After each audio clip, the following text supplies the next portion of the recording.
नमस्कार दोस्तों, आज हम चर्चा करेंगे बबल्स पर। किसी भी एसेट क्लास में या कमोडिटी में एक बबल कैसे फॉर्म होता है, क्या क्या कंडीशंस हैं कि बबल फॉर्म हुआ और बर्स्ट हुआ, और बबल बर्स्ट होने के बाद का मार्केट कैसा होता है, इस पर चर्चा करेंगे।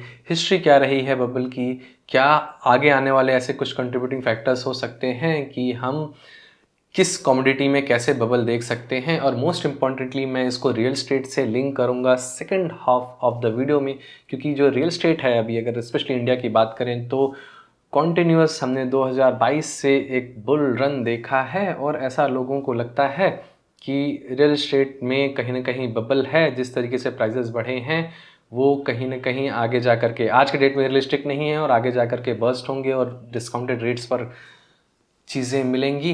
तो इसको मैं एड्रेस करूँगा कि क्या आपको कैसे सोचना चाहिए। कई मैसेजेस मेरे को आते हैं, चाहे डायरेक्ट मैसेजेस हों या यूट्यूब वीडियो के कमेंट्स में हों, तो मैंने सोचा क्यों ना एक वीडियो बन की जाए जहाँ पर बबल कैसे फॉर्म होता है और ये सारी चीज़ें एक्सप्लेन की जाए, जिससे कि आप इकोनॉमी और मार्केट को लेकर के अंडरस्टैंडिंग बना पाएँ। बाकी we all are free to think anything, right, but एक इन्फॉर्म डिसीजन लें, एनालिसिस अपनी अच्छे से करें, आपको भी नॉलेज हो चीज़ों की। This is what my motivation is with this video. और मैं ऐसे ही रियल एस्टेट के वीडियोस, चाहे एजुकेशन वाले वीडियोस हों, प्रोजेक्ट के रिव्यूज़ हों, मैं लाता रहता हूँ।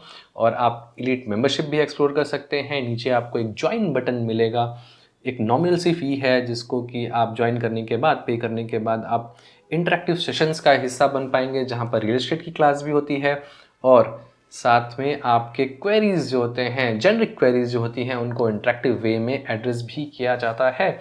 और नीचे आपको फॉर्म्स का लिंक भी मिलेगा, जिससे कि आप कोई क्वेश्चन हो या आप पर्सनल कंसल्टेशन लेना चाहते हैं प्रॉपर्टी खरीदने से पहले या प्रॉपर्टी खरीदने के बाद, तो वो फॉर्म फिल कर सकते हैं, जिससे कि मैं आप तक पहुंच पाऊँ। तो वीडियो शुरू करते हैं। किसी भी कमोडिटी में जहाँ पर डिमांड एंड सप्लाई वाली चीज़ है, यस मार्केट में चीज़ें बिक रही हैं, रियल बबल का फॉर्म होना, रियली बबल का फॉर्म होना कुछ फैक्टर्स पर डिपेंड करता है। सबसे पहले डिमांड, तो ठीक है, डिमांड का ड्रास्टिक बढ़ना, इवन क्रेजी स्तर पर जाकर के बढ़ना जरूरी है। और जो सप्लाईज हैं उनमें कहीं ना कोई लिमिटेशन होनी चाहिए। लिमिटेशन किसी भी तरीके की हो सकती है कि एक पर्टिकुलर टाइम पर ही उस कमोडिटी को प्रोड्यूस किया जा सकता है, या उसको प्रोड्यूस करने में 3 4 5 7 साल का टाइम लगता हो, या किसी भी और तरह की कंडीशन जहाँ पर कि रिस्ट्रिक्शन है सप्लाईज को लेकर के। हम कभी मिल्क जैसी कमोडिटी में बबल एक्सपेक्ट नहीं कर सकते, क्योंकि इसका प्रोडक्शन हर 6 7 घंटे में किया जा सकता है। इसमें कोई ऐसी रिस्ट्रिक्शन नहीं है, भले ही डिमांड बहुत ज़्यादा हिट करे या डिमांड बहुत लोअर पर चली जाए, राइट। तो इसमें बबल नहीं हो सकता।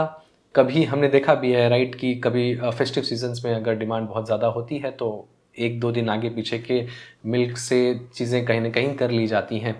दिक्कत सिर्फ वहीं पर आती है जहां पर इस तरीके की रिस्ट्रिक्शन हो, और रियल स्टेट यस डायरेक्टली इस रिस्ट्रिक्शन को सेटिस्फाई करता है, क्योंकि कोई भी चीज़ बनने में, आज हम नॉर्थ इंडिया के रिस्पेक्ट में बात करें तो 6 7 साल 8 साल भी लग जाते हैं, और अगर हम महाराष्ट्र और बेंगलोर हैदराबाद की बात करें तो 4 साल 5 साल लग जाते हैं। और डिमांड आगे आने वाले टाइम में प्रेडिक्ट करना रहेगा या नहीं रहेगा, कहीं ऐसा तो नहीं कि जब ये चीज़ डिलीवर हो तो बबल फॉर्म हो जाए, मतलब वो डिमांड रहे ही ना जिस सप्लाईज के लिए हम अप्रोच कर रहे हैं। तो यस, इस तरीके की चीज़ें हो सकती हैं।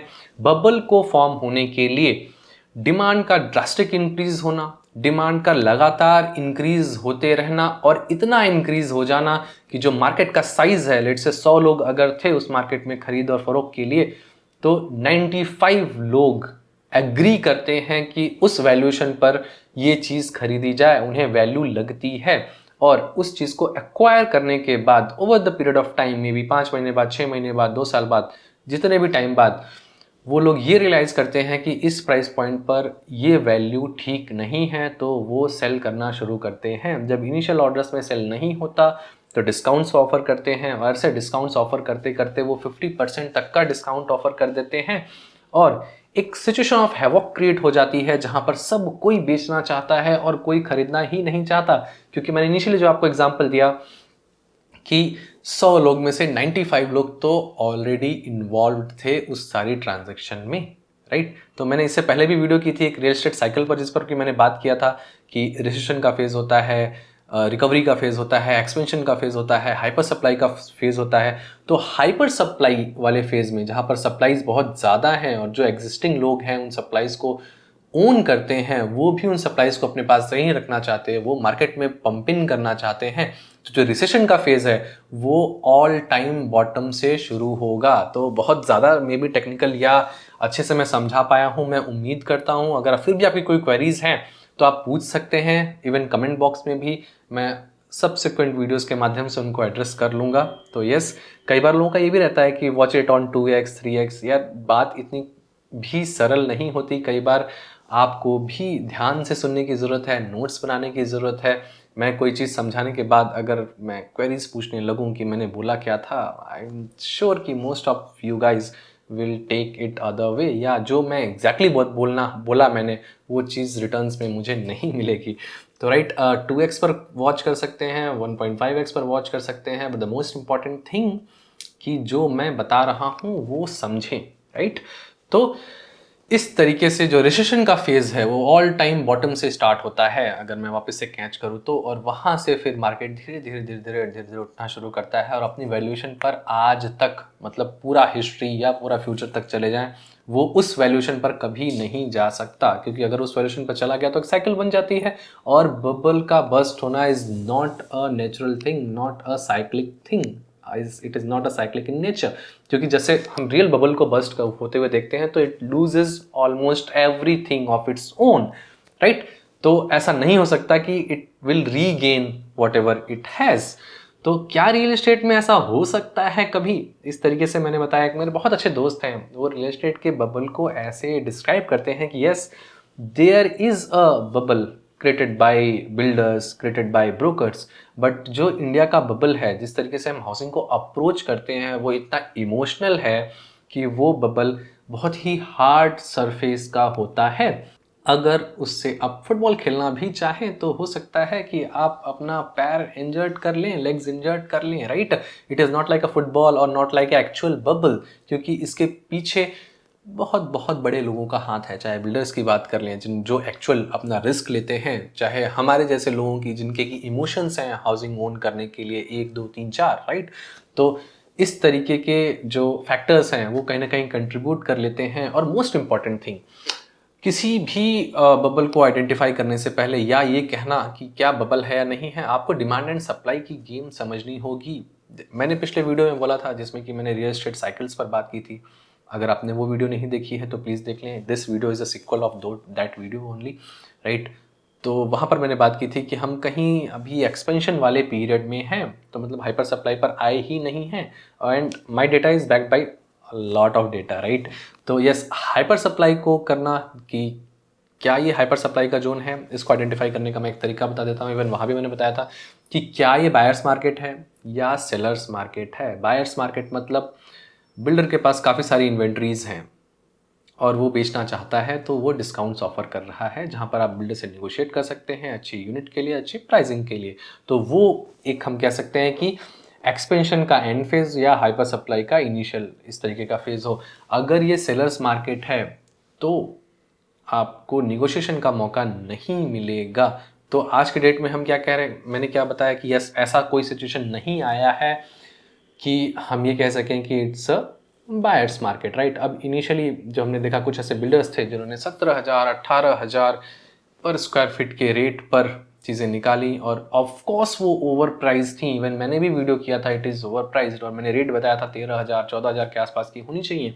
आज वही चीज़ 14,000 पर विद बेटर पेमेंट प्लान है, और वो चीज़ कोई ना कोई खरीद रहा है।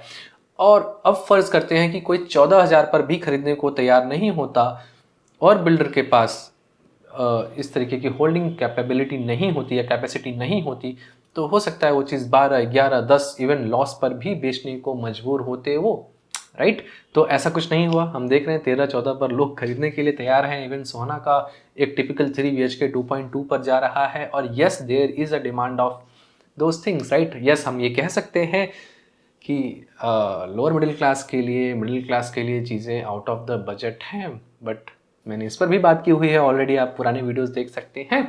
तो इससे डिमांड और सप्लाई में बिल्डर्स क्या करते हैं, ये बहुत इंपॉर्टेंट चीज़ है कि मैं भी इतना कॉन्फिडेंट क्यों हूँ कि अभी हम ओवर सप्लाई वाली चीज़ में नहीं है।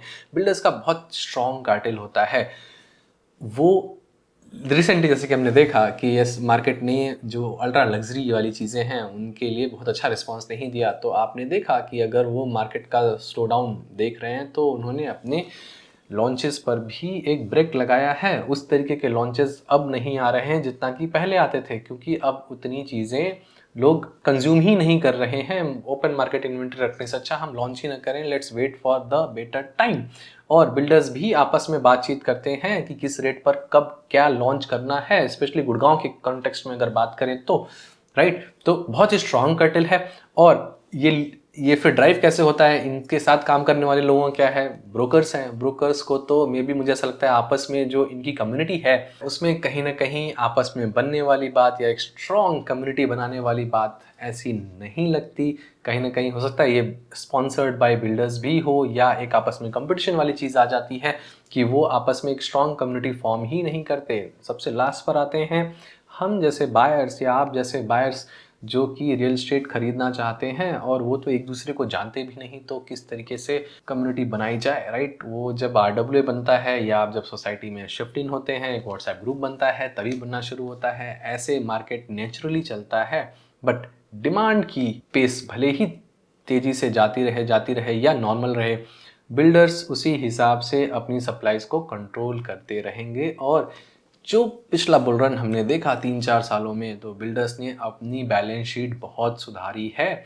जितने भी लॉन्ग टर्म डेट्स थे, शॉर्ट टर्म डेट्स थे, उसको पे ऑफ किया है।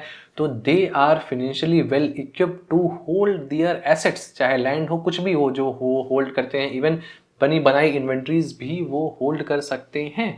बट क्या एज अ बायर हम अपना टाइम होल्ड कर सकते हैं? मतलब अगर आज हम नहीं ले रहे हैं इस लालच में कि कल को यही चीज़ डिस्काउंटेड रेट पर मिलेगी, क्या 2 साल बाद अगर डिस्काउंट नहीं मिला, लेट्स से स्टैग्नेंट मार्केट ही रहा जहां पर इन्फ्लेशन के साथ प्रॉपर्टी के प्राइसेस बढ़े, तो क्या आप अफोर्ड कर पाएंगे? मैंने ये क्वेश्चंस हमेशा से पूछता आया हूँ, क्योंकि अगर प्रॉपर्टी के प्राइसेस 6% से बढ़ रहे हैं, और मानता हूँ कि आपकी सैलरी भी 8% बढ़ रही है, तो क्या आपकी सेविंग्स बढ़ रही है, राइट? ये मैंने बहुत पहले बात की हुई है।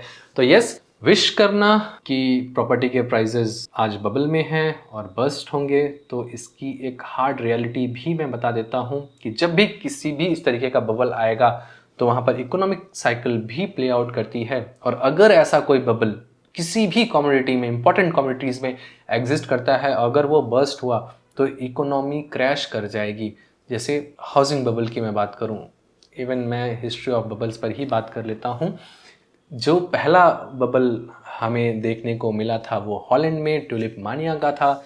16-17 सेंचुरी के आसपास की बात है, जहां पर एक ट्यूलिप के बुके का रेट किसी भी XYZ हाउसिंग के रेट से ज़्यादा हो चुका था, क्योंकि यूरोप में इसकी डिमांड बहुत ज़्यादा हो चुकी थी और किसी पर्टिकुलर टाइम पर ही उसे उगाया जा सकता था। उसी टाइम पर बहुत सारी चीज़ें हुई जो कि इस बबल को कंट्रीब्यूट किया और बस्ट हुआ। और आज तक भी हम देखते हैं कि ट्यूलिप का रेट इतना ज़्यादा नहीं है कि किसी एक हाउसिंग यूनिट से भी ज़्यादा हो, राइट। नेक्स्ट हमने बीच में गोल्ड का भी देखा है, राइट। हमने हाउसिंग बबल देखा है, हमने .com बबल देखा है। इनफैक्ट .com बबल जब 2000 पे हुआ, जो भी कंपनीज इंटरनेट से रिलेटेड नहीं भी थी, कुछ मैन्युफैक्चर कर रही थी, वो भी अपने नाम में .com लगा लिया। इस तरीके की मार्केटिंग स्ट्रेटजीज अपनाई जहाँ जो कि इन्वेस्टर्स का ध्यान आकर्षित करने के लिए, और इन्वेस्टर्स का पूरा जो कार्टेल था उनको ये लगता था कि अगर कोई चीज़ इंटरनेट से रिलेटेड है, .com से रिलेटेड है, तो वो आगे आने वाले टाइम में अच्छा करेगी। और ब्लाइंडली पूरा का पूरा मार्केट .com के नाम पर पीछे जाने लगा और सब ने ही शेयर्स खरीदे। और जब लोगों को रियलाइजेशन आया कि ये कंपनीज तो इंटरनेट से रिलेटेड भी नहीं हैं, तो सेल के ऑर्डर स्टार्ट हुए। और जब सेल के ऑर्डर स्टार्ट हुए तो बाई करने के लिए कोई नहीं था, राइट। क्योंकि सबको ही रियलाइज़ हो गया था कि उन्होंने मिस्टेक की है, प्रॉपर कंपनी की रिसर्च नहीं की है। तो वहाँ पर एक .com का बबल बस्ट हुआ, जिसको कि इकोनॉमी को रिकवर होने में 2006 में जा कर के कहीं ना कहीं मार्केट में एक रिकवरी का फेज़ आया। और वहाँ की रिज़र्व बैंक ने कहीं ना कहीं काफ़ी सारे एक्शंस उठाए इकोनॉमी में पैसा पंप इन करने के लिए। तो उन्होंने इंटरेस्ट रेट्स बहुत सस्ते कर दिए। एग्जाम्पल के तौर पर इंटरेस्ट रेट सस्ते हुए तो लोगों का घर खरीदना, लॉन्ग टर्म कमिटमेंट्स अच्छी होने लगी, जिससे कि हाउसिंग प्राइसेस ऊपर बढ़ने लगे, राइट। अब बैंक्स ने आकर के उस लोन को, मॉर्गेज को सेल ऑफ करना स्टार्ट कर दिया किसी दूसरे इन्वेस्टर्स को, और इस तरीके के भी मॉर्गेजेस देने लगे जहां पर लोग पे नहीं कर सकते, उनकी फिनेंशियल कैपेबिलिटी ही नहीं थी उसे पे करने के लिए। और जब लोग डिफ़ॉल्ट करना शुरू किए तो बैंक ने ऑक्शन पर लगाना शुरू किया। ऑक्शन क्या, प्रॉपर्टी के 10, 20, 30% डिस्काउंटेड रेट पर भी वो चीज़ कोई खरीदने को तैयार नहीं था, राइट। तो इस तरीके से बबल बस्ट हुआ। लोग इसको कहते हैं हाउसिंग बबल बस्ट, बट मैं इसे मॉर्गेज बस्ट की श्रेणी में डालता हूँ। बट हिस्ट्री इसी तरीके से लिखी गई है और हमें एक्सेप्ट करना पड़ेगा, राइट। बट इंडिया के कंटेक्स्ट में अगर बात करें तो जिस तरीके से हम हाउसेस को परसीव करते हैं, इमोशंस जिस तरीके से अटैच्ड हैं, यहाँ पर बबल का बनना और बस्ट होना, या कुछ इस तरीके से सोचा जाना कि हम कल को घर नहीं लेंगे, या अगर घर नहीं भी लेंगे तो हमें रेंट की ज़रूरत नहीं होगी, इस तरीके का कुछ भी सोच पाना आज के डेट में इम्पॉसिबल सा लगता है। घर हम सभी लेंगे।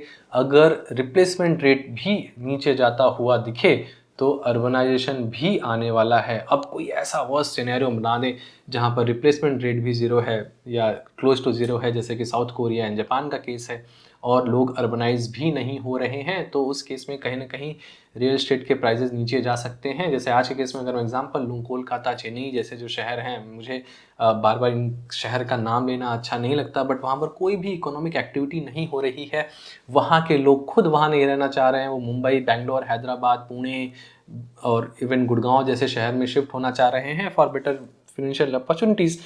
तो वहाँ पर रिप्लेसमेंट रेट मान लेते हैं कि जितने आज लोग हैं उतने ही रहेंगे, बट जब लोग अर्बनाइज नहीं हो रहे हैं, अच्छे पैसे वाले लोग अगर अर्बनाइज नहीं हो रहे हैं और अच्छे पैसे वाले लोग वो शहर छोड़ करके जा रहे हैं और वहाँ पर प्रॉपर्टी प्राइसेस इस तरीके से बढ़ें, तो कहीं ना कहीं बबल बनने की संभावना है। बट जहाँ पर लोग अर्बनाइज हो रहे हैं, मुंबई, हैदराबाद, बेंगलोर, गुड़गांव, जिन शहरों का मैंने नाम लिया अभी रिसेंटली, वहाँ पर इस तरीके का बबल फॉर्म होना बहुत मुश्किल है। आज के डेट में मैं कह सकता हूँ नहीं है। मैंने पिछले वीडियो में भी बोला था कि हम कहीं एक्सपेंशन वाले फेज़ में हैं, अभी तक हाइपर सप्लाई वाले जोन में आए ही नहीं हैं। हो सकता है 2-3 साल बाद जाएं, ऐसे फेज़ में हम हों, और जब होंगे तो सबसे पहला आदमी होऊंगा मैं बताने वाला, राइट, कि हम कहाँ पर स्टैंड करते हैं। और रियल एस्टेट इन्वेस्टर्स को एजुकेट करना भी रिस्पॉन्सिबिलिटी है। और अगर आप और भी इंटरेक्टिव वे में इन चीज़ों को पब्लिक होने से पहले भी जानना चाहते हैं तो एलीट मेंबरशिप एक्सप्लोर कर सकते हैं। हम लैंड के प्राइजेस जब बढ़ते हैं तो बड़े एक्सेप्टेबल होते हैं हमारे लिए कि यस, लैंड के प्राइजेस तो बढ़ने ही चाहिए, क्योंकि over the period of time हमने अपने ग्रैंड पेरेंट्स, सबका ही देखा है। जब इनहेरिट किया तो भी हमने देखा कि लैंड के प्राइजेस बढ़ते हैं। बट फ्लैट हमें डेप्रिशिएटिंग एसेट लगता है। प्लॉट के एप्रिसिएशन को लेकर के एक्सेप्टेंस है, बट फ्लैट को लेकर के नहीं है। रीजन बीइंग हमें बताया गया है कि flat is a depreciating asset over the period of time. पहले लैंड सस्ती हुआ करती थी, कंस्ट्रक्शन महंगी हुआ करती थी। आज के डेट में अगर देखें तो लैंड भी सस्ती, लैंड भी महंगी है, कंस्ट्रक्शन उससे भी ज़्यादा महंगा है।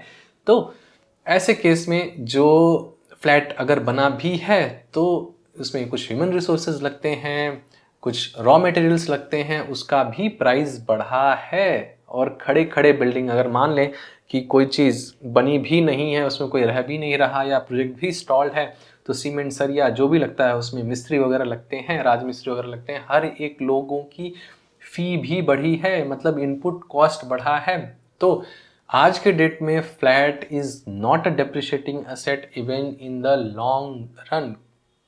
इसको मैं थोड़ा सा और डिटेल में एक्सप्लेन कर देता हूँ कि फ्लैट क्यों लॉन्ग रन में ज़्यादा डेप्रिशिएट नहीं करेगा।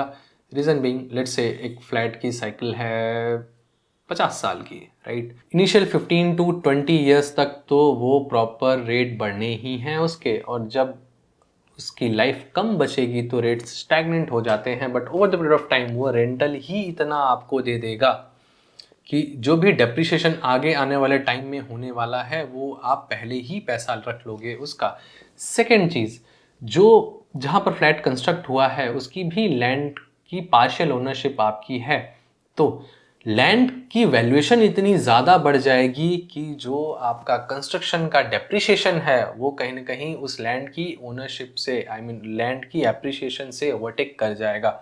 शायद मैं समझा पाया हूँ कि लैंड की प्राइजेस भी इतनी ज़्यादा बढ़ जाएंगी कि अगर थोड़ा बहुत आपका कंस्ट्रक्शन डेप्रिशिएट भी कर रहा है तो वो चीज़ इफेक्टिव ज़्यादा नहीं होगी, राइट।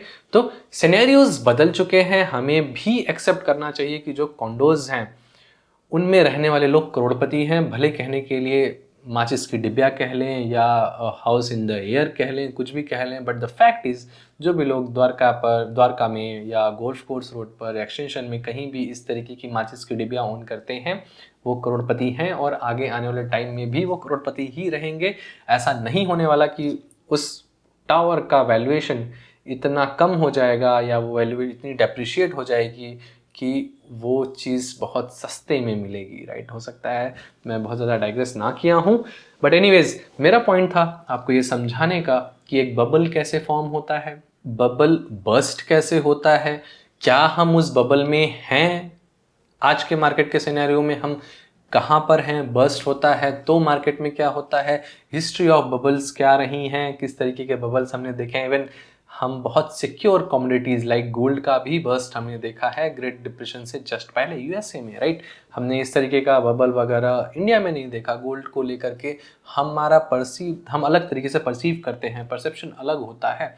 तो अगर आपकी कोई क्वेरीज हैं रियल एस्टेट बबल को लेकर के, मैंने पिछली बार रियल एस्टेट साइकिल पर बात की थी। I know it is a longer video, but yes समझाने के लिए थोड़ा टाइम लगता है। कई बार लोगों का कहना होता है कि watch it on 2x 3x और समथिंग लाइक दैट। यस, अगर कोई चीज़ आपको समझाई जा रही है, हो सकता है कि आपकी स्पीड अच्छी हो ग्रैब करने की, तो प्लीज़ आप उसे 1.5 2x पर देख सकते हैं। बट जो मेरी तरफ से रिक्वेस्ट रहेगी कि इस तरीके के वीडियोस आप जब सुने तो उसके कुछ नोट्स बनाएं, क्या कहा गया है उसको माइंडफुल करें, राइट, जिससे कि आप इन बातों को कुछ अलग या गलत तरीके से परसीव ना कर रहे हों। और ये सारी बातें टाइमलेस हैं। आज देख रहे हो आप ये वीडियो, हम 2024 के दिसंबर के महीने में हैं, या 2 साल बाद देख रहे हों, इससे जो टेकअवेज हैं वो बिल्कुल सेम ही रहने वाले हैं। तो बबल वगैरह जैसी चीज़ आज के डेट में नहीं है। यस, ये चीज़ अनअफोर्डेबल हुई है specially real estate lower middle class and middle class के लिए, बट आज के डेट में जो आप अफोर्ड कर सकते हैं कुछ अच्छे शहर में हैं जहाँ पर कि अर्बनाइजेशन और होने वाला हो, तो आपको ब्लाइंडली कंसीडर करना चाहिए। ब्लाइंडली नहीं, ऑफकोर्स एक इन्फॉर्म डिसीजन लेना चाहिए, बट एटलीस्ट आपको इस तरीके के ख्याली पुलाव नहीं बनाने चाहिए कि ये बबल हो और बर्स्ट हो जाएगा, राइट। बाकी और भी बेहतरीन वीडियोस हैं। मैंने रियल एस्टेट पर बात की है, साइकिल्स पर जो बात की है, इससे पहले मैंने Q&A वीडियोस किए थे, प्लीज़ उन्हें भी देखें जिससे कि आपकी रियल एस्टेट की अंडरस्टैंडिंग अच्छी हो।